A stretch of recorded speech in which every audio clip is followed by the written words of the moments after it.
Paano mag-change or pumili ng navigation bar kung gusto mong malaman panoorin mo ang video. Pero bago tayo magsimula, shoutout nga pala kay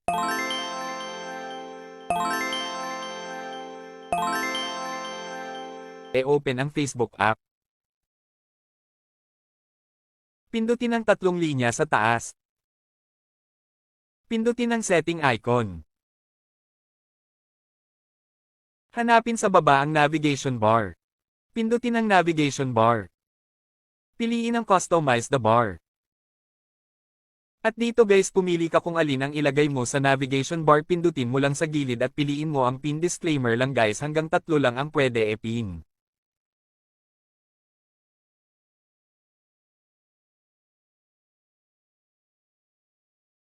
Ayan guys, napin ko na ang 3, yan na ang makikita natin sa ating navigation bar, at kung gusto mong magpalit pindutin mo lang sa gilid at piliin ang auto para mawala yung pin. Kung nanonood ka ngayon paki-comment naman kung taga saang lugar ka para malaman ko kung saan umabot ang video na ito at para ma-shoutout kita sa next video. Kung nagustuhan mo ang video tutorial na ito, huwag kalimutan mag-like at follow. Thanks for watching.